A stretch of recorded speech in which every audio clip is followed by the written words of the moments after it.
On the right is a 72 Deluxe Reverb. On the left is a 69. Very similar amps in most regards. We're only going to be hearing the actual amplifier in the 72 on this video. The 72 belongs to a client who plays in a big band with an arch top, and he wanted more clean headroom out of the amp. Now, as it came in, it needed new filter caps, got that. It needed new output tubes because they were mismatched, got that. It's biased about 52% idle, which gives a lot of headroom. Has very high B plus in screen voltage for uh, uh, Deluxe Reverb and 6v6s, but the electro harmonics can handle that. That resulting increase in B plus also gives more headroom to the preamp. To further give him headroom, I replaced the 12AX7, which was not vintage, in V2 with a new tongue saw 5751, which has less gain than a 12AX7, otherwise is compatible, just gives a cleaner sound. Had a bad reverb driver tube. I moved the groove tubes 12AT7 from the phase inverter to the reverb position and put a JAN Philips new old stock 12AT7 in the phase inverter. And the amp was much improved, but there's one last weak link to getting a lot of headroom out of this amp, and that is the speaker. Speaker efficiency makes a huge difference. If you have a very efficient speaker, to get the same volume in the room, you don't have to turn the amp up as much. When you're playing with a hollow body and you want clarity out of humbuckers or P90s, it's really good to have an efficient speaker because then the amplifier gain doesn't have to be up as much. You don't have as much problem with feedback. You don't have as much problem with notes breaking up, et cetera, et cetera. Now, I don't play big band. I don't play jazz. And I don't have a hollow body with flats. So I just did some basic jazz-esque things that I remember from classes in college a depressingly long time ago. I used the neck pickup on my Les Paul. Given that guitar is set up for rock and a typical hollow body is set up for lower output, I kept the volume at about 8.5 on the neck pickup. And to emulate flats, I kept the tone on about 4. The amp is set fairly neutral. The volume is about 3.25. Treble and bass are 5.5, so noon, and the reverb is just under 3. So the stock speaker, or the speaker which is in the 72 at least, is a Jensen C12Q, which is a fine sounding speaker for many styles of music, but it is not especially an efficient speaker.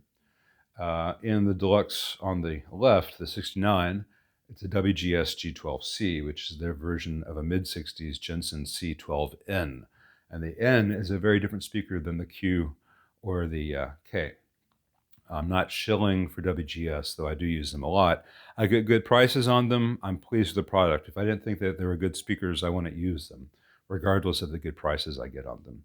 But I could have done the same video with Celestion. I could have done the same video with Eminence. There are a lot of speakers more efficient than the C12Q. And so I want the owner to hear this so he can make an informed decision whether he thinks it would be good to get a more efficient speaker there, just to get that last bit of headroom that can't get from the amp alone. The speaker has to be working in concert with everything else, no pun intended.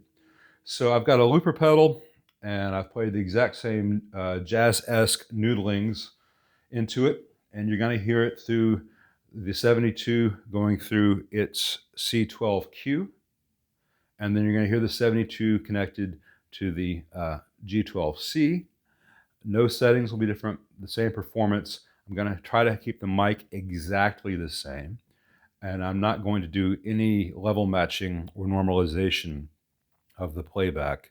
So if you hear that the WGS is much louder than the Jensen, that's because it is, and it's very, very noticeable in the room, and the camera might shake a little bit on some low notes when we get to the G12C, which says a lot for a Deluxe Reverb just barely over 3. So anyway, enough talking. Here we go.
I'm going to get this video to the owner so he can make an informed decision about whether he wants to make the amp still more efficient, while chasing headroom. And, as always, I welcome your questions. I welcome your comments. Thanks very much for watching.